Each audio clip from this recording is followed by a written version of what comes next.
Hello friends, चलिए देखते हैं एक्सेल के कुछ और मजेदार फॉर्मूलेज जैसे कि इफ, एंड, और, नेस्टेड इफ, कंडीशनल फॉर्मेटिंग और बहुत कुछ। Let's begin.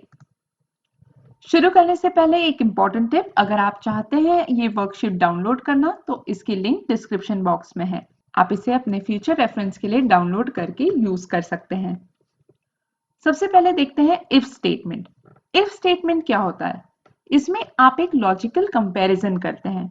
मतलब आप ये बोलते हैं कि अगर मेरी ये कंडीशन सेटिस्फाई होती है तो मुझे ये जवाब देना, अदरवाइज ये जवाब देना। ठीक है, एक क्विक एग्जांपल लेते हैं। यहां पे हम फॉर्मूला डालते हैं is equal to if, open the brackets, अगर ये सेल C9 हमने सिलेक्ट कर दिया, इज इक्वल टू, हम कहते हैं कि अगर ये एप्पल है, हम कभी भी अगर टेक्स्ट लिखते हैं तो उसे हमें कोट में लिखना है, राइट? तो हम कहते हैं कि अगर ये C9 एप्पल है तो कॉमा, वैल्यू इफ ट्रू, मतलब ये कंडीशन अगर ट्रू है तो मुझे बताना यस, ठीक है, कॉमा, लेकिन अगर फॉल्स है तो मुझे जवाब देना no, close the bracket, enter. ठीक है, इसका आंसर हमें यस आ, क्योंकि ये सेल C9 है एप्पल, करेक्ट। इसी फॉर्मूला को हम कंट्रोल डी करके ड्रैग करते हैं। अब यहां आ गया हमें आंसर नो। क्यों? क्योंकि यहाँ पे उसने फॉर्मूला चेंज कर दिया, C9 के बजाय उसने C10 ले लिया, और C10 जो है ये एप्पल नहीं है, ये ऑरेंज है, राइट? इसका मतलब हमारी कंडीशन ट्रू नहीं है, सेटिस्फाइड नहीं हो रही है, इसलिए हमें आंसर आ गया नो। क्लियर है? इस तरीके के फॉर्मूले भी डाल सकते हैं, जैसे कि अगर C12 100 से कम है तो मुझे जवाब देना लेस देन 100, एल्स जवाब देना ग्रेटर देन और इक्वल टू 100। ठीक है, और आप कंडीशंस डाल सकते हैं। ये हो गया इफ स्टेटमेंट। इफ स्टेटमेंट को यूज करते वक्त हम नेम रेंज का भी यूज कर सकते हैं। नेम रेंज कुछ नहीं है, जहां पे हम एक वैल्यू डिफाइन कर देते हैं एक नेम रेंज की। Example, let's say sales tax. हमें लगता है कि हम सेल्स टैक्स बहुत ऑफन यूज करते हैं, तो हम इंस्टेड ऑफ सेल्स टैक्स की वैल्यू डालने के बजाय हम उसको डिफाइन कर देते हैं कि जब भी हम लिखे सेल्स टैक्स तो ले ले 1.25 वैल्यू। एग्जाम्पल यहां देखते हैं, ये एक हमारे पास डेटा टेबल है, इधर उसका टोटल किया हुआ है। अब नेम रेंज को डिफाइन करने के लिए हमें जाना होता है फॉर्मूला बार पर यहां, और यहां से नेम मैनेजर, और यहाँ पे आप न्यू सिलेक्ट कर देंगे तो ये इस तरीके से ओपन हो जाएगा, राइट? जैसे यहाँ पे डिफाइन किया हुआ है शिपिंग और स्कोप, मतलब हम पूरे वर्कबुक में इसको कवर करना चाहते हैं, और कमेंट आपके रेफरेंस के लिए, और रेफर्स टू, यहाँ हमने उसकी एक वैल्यू डिफाइन कर दी कि 1.25 जो है ये मेरी शिपिंग नेम रेंज की वैल्यू है, करेक्ट? तो जहां पर भी मैं शिपिंग मेंशन करूंगी, मतलब वहां पर वो उसकी वैल्यू 1.25 ले लेगा। हमें चाहिए E35 को, इफ E35 ये सेल अगर यस है तो एक्सेल क्या करे, इन दो सेल का सम करे और उसे मल्टीप्लाई कर दे 1.25, ये हमने मेंशन कर दिया, और इसका आंसर आ गया 6.25। अब यहाँ पे 1.25 के बजाय इसको हटाकर हम डाल देते हैं शिपिंग। यहाँ आप देख सकते हैं कि उसका नेम रेंज का टैग आ गया है, आप टैब करके उसको सिलेक्ट भी कर सकते हैं, एंटर। इस केस में भी हमें सेम वैल्यू आ गई 6.25। तो या तो आप वो नंबर मेंशन करो या फिर आप नेम रेंज दे सकते हैं कोई भी फॉर्मूला यूज करते वक्त। क्लियर? नेक्स्ट, अब हम देखेंगे इफ के साथ हम एंड और का इस्तेमाल कैसे कर सकते हैं। पहले तो ये समझते हैं कि एंड क्या होता है और क्या होता है। एंड जब भी हम यूज करते हैं, इसका मतलब हम जितनी भी कंडीशंस मेंशन कर रहे हैं वो सारी के सारी फुलफिल होनी चाहिए, ठीक है? अगर एक कंडीशन भी फुलफिल नहीं होती है तो वो उसका आंसर फॉल्स कर देता है। और के केस में हम बोलते हैं कि या तो ये कंडीशन, या तो ये, या फिर ये, कोई भी कंडीशन, अगर कोई भी एक कंडीशन भी सेटिस्फाई होती है तो उसका आंसर मुझे ट्रू होना चाहिए। ठीक है, एग्जाम्पल लेते हैं, ये हमारा डेटा है।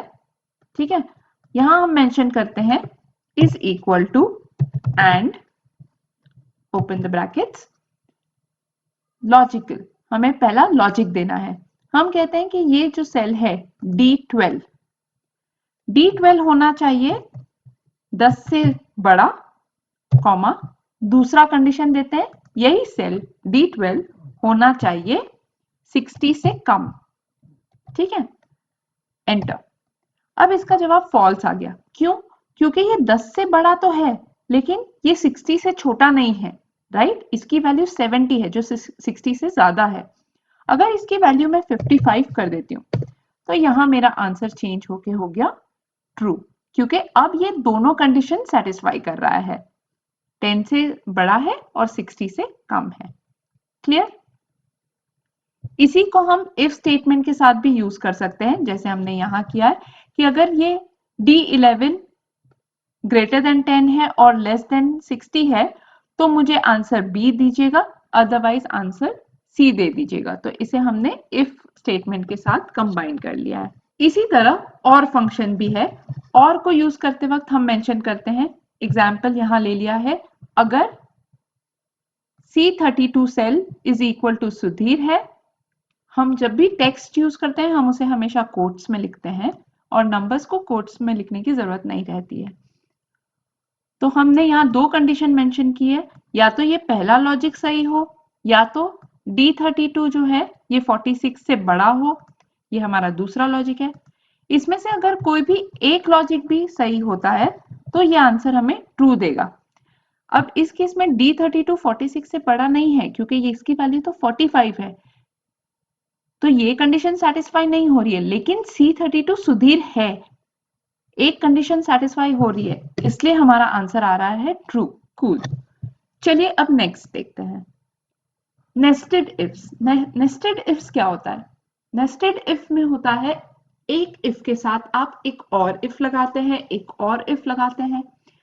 मतलब अगर ये कंडीशन फुलफिल होती है तो मुझे ये जवाब देना, या फिर चेक करो कि ये कंडीशन फुलफिल हो रही है तो मुझे ये जवाब देना, या फिर ये चेक करो। मतलब there are multiple conditions, right? Let's take an example. अगर मेरा स्कोर है 65 के ऊपर तो मुझे जवाब देना ए। अगर मेरा स्कोर है 40 और 65 के बीच में तो मुझे जवाब देना बी। और अगर मेरा स्कोर लेस देन 40 है तो मुझे जवाब देना सी। ठीक है, चलिए हम इसमें इफ स्टेटमेंट लगाते हैं। Is equal to if, bracket open कर लिया, सबसे पहले हमें देना है लॉजिकल टेस्ट। सो इफ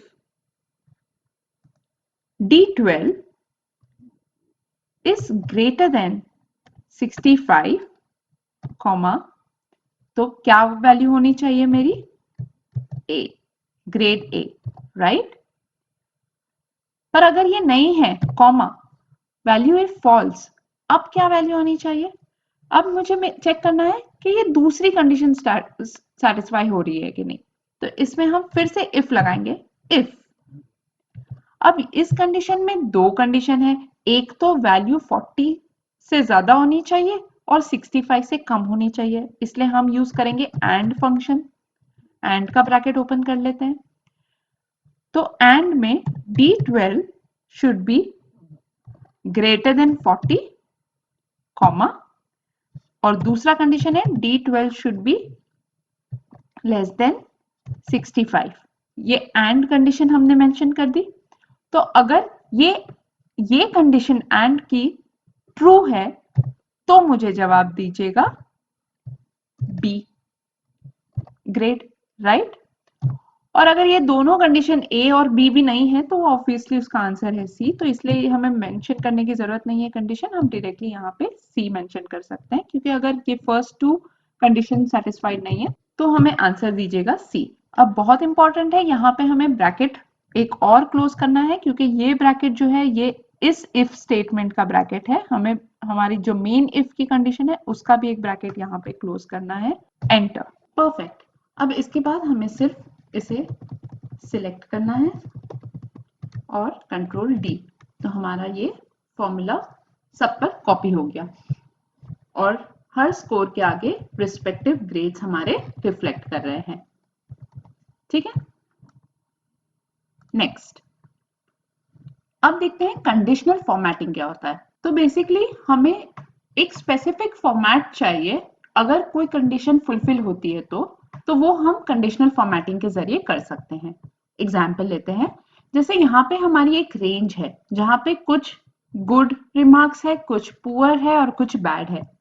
हमें ऐसा चाहिए कि सारे गुड जो है वो ग्रीन में हो जाए, सारे बैड रेड में हो जाए और पुअर ऑरेंज में हो जाए। तो हम इसे सिलेक्ट करेंगे, फिर यहाँ पर कंडीशनल फॉर्मेटिंग सिलेक्ट करेंगे, new rule, use a formula to determine which cell to format, इसे हम सिलेक्ट करेंगे और यहां लिखेंगे इज इक्वल टू, हम पहला सेल लेंगे, ये सेल है E9, लेकिन हमें इस तरह सिलेक्ट नहीं करना है क्योंकि इसके आगे डॉलर का साइन आ जाएगा तो ये उस सेल और रो को फ्रीज कर देगा, हमें फ्रीज नहीं करना है। सो हमें यहाँ लिखना है E9।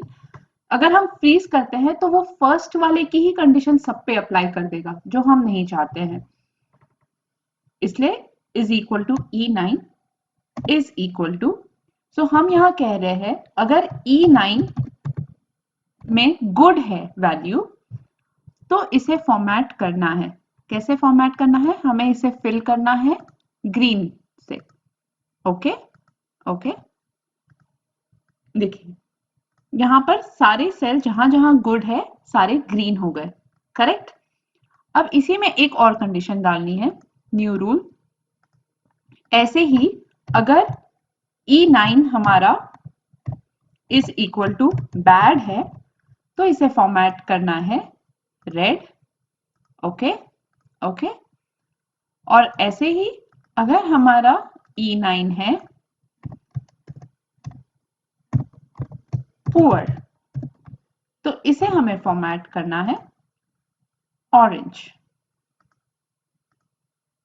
ओके, ये हो गया, क्लियर है। जैसे ही हम इसमें से हटाएंगे तो अपने आप फॉर्मेटिंग हट जाएगी। जैसे ही हम यहाँ पे चेंज करेंगे, मान लीजिए इसे पुअर कर दिया तो इसकी फॉर्मेटिंग रिस्पेक्टिव हो जाएगी। Clear, simple. नेक्स्ट, इसी के साथ साथ कंडीशनल फंक्शंस भी होते हैं, जैसे कि सम ifs, count if, average if.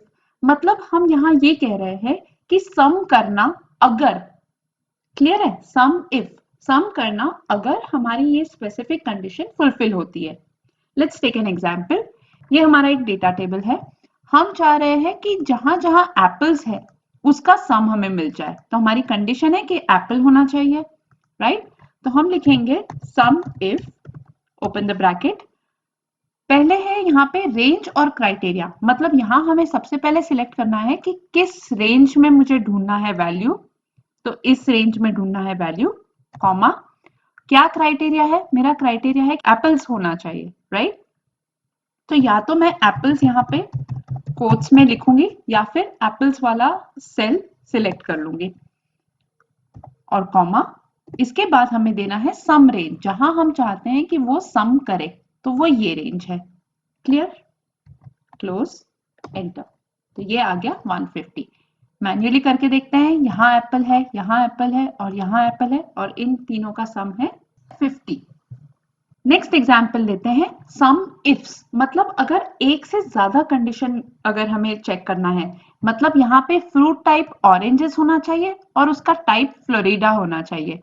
अगर ऐसे केसेस है जैसे कि ये तो ही मुझे सम दीजिएगा, लेकिन अगर ऑरेंजेस के साथ ये कंडीशन नेवल है, फ्लोरिडा नहीं है, तो उसका सम मत कीजिए, राइट। तो यहाँ पे हमारा आंसर 40 आना चाहिए। Let's check it. तो हम यहां डालेंगे is equal to sum ifs. अब यहाँ पे एक छोटा सा ट्विस्ट है, यहाँ पे हम सबसे पहले हमारी सम रेंज डालते हैं अगर हमें मल्टीपल कंडीशन देनी है तो यह हमारी सम रेंज है जहां हम सम चाह रहे हैं, उसके बाद कॉमा। अब हमारी फर्स्ट क्राइटेरिया की रेंज, तो फर्स्ट क्राइटेरिया की रेंज है ये, क्योंकि यहां हमें ढूंढना है ऑरेंजेस, कॉमा, इसके बाद या तो हम ऑरेंज टाइप कर सकते हैं ऑरेंजेस, या फिर हम ऑरेंजेस वाला सेल सिलेक्ट कर देते हैं। क्राइटेरिया है हमारा ऑरेंजेस। उसके बाद दूसरा क्राइटेरिया है हमारा ये, और क्राइटेरिया का टाइप है फ्लोरिडा, जो है G17 सेल, क्लोज। चाहो तो हम इसे टाइप भी कर सकते हैं फ्लोरिडा इन कोट्स में। चलिए टाइप कर देते हैं Florida quotes, close the bracket, enter. और ये हमारा आ गया 40, बिकॉज ये कंडीशन, ये वाला और ये वाला फुलफिल हो रहा है, जहां ऑरेंजेस है फ्रूट टाइप और टाइप है फ्लोरिडा। Clear, simple.